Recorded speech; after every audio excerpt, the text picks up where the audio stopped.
कहानी शुरू होती है रवि से। रवि एक सीधा साधा मेहनत मजदूरी करने वाला इंसान था। उसके जीवन में अगर कोई रोशनी थी तो वो थी उसकी पत्नी गीता।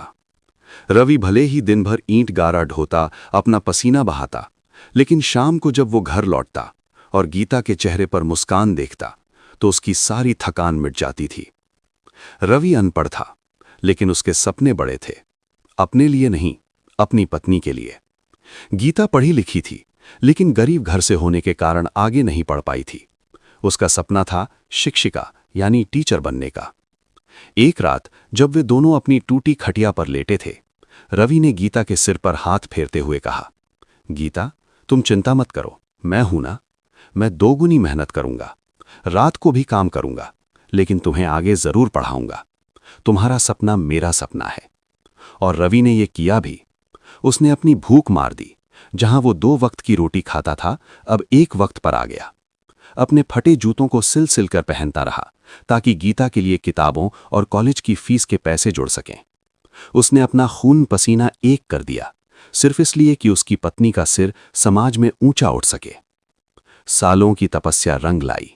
गीता ने अपनी पढ़ाई पूरी की और एक प्रतिष्ठित प्राइवेट स्कूल में उसे शिक्षिका की नौकरी मिल गई। रवि की खुशी का ठिकाना नहीं था। उसे लगा कि अब उनके दुख के दिन बीत गए, लेकिन उसे क्या पता था कि जिस सफलता की सीढ़ी पर वो अपनी पत्नी को चढ़ा रहा है, वही सीढ़ी उसके विनाश का कारण बनेगी। स्कूल में गीता की मुलाकात प्रिंसिपल विकास शर्मा से हुई।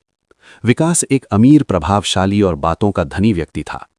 गीता, जो अब तक गरीबी और संघर्षों में जी रही थी, विकास की चमक दमक और अमीरी से प्रभावित होने लगी। शुरुआत में रवि को कुछ अजीब नहीं लगा। गीता अब देर से घर आती थी। उसके पहनने ओढ़ने का ढंग बदल गया था। वो अब रवि के पसीने की बदबू से नाक सिकोड़ने लगी थी। जब रवि उससे बात करने की कोशिश करता तो वो झल्ला पड़ती। तुम नहीं समझोगे रवि, मेरा स्टैंडर्ड अब बदल चुका है। मैं अब एक टीचर हूं, कोई मजदूर की बीवी नहीं। ये शब्द रवि के दिल पर हथौड़े की तरह लगते थे। जिस पत्नी के लिए उसने अपना सब कुछ न्योछावर कर दिया, वो आज उसे ही छोटा महसूस करा रही थी। फिर वो काली रात आई जिसने रवि की दुनिया को हमेशा के लिए वीरान कर दिया। रवि काम से जल्दी घर लौटा था। उसने देखा कि घर के बाहर एक महंगी कार खड़ी है। अंदर से गीता और किसी पुरुष की हंसने की आवाजें आ रही थी। रवि के कदम ठिठक गए। उसने जो देखा उस पर उसे विश्वास नहीं हुआ। उसकी गीता, उसकी धर्मपत्नी प्रिंसिपल विकास की बाहों में थी। रवि के पैरों तले जमीन खिसक गई। उसका पूरा शरीर कांपने लगा। जब उसने आवाज लगाई तो गीता हड़बड़ा गई, लेकिन विकास के चेहरे पर एक कुटिल मुस्कान थी।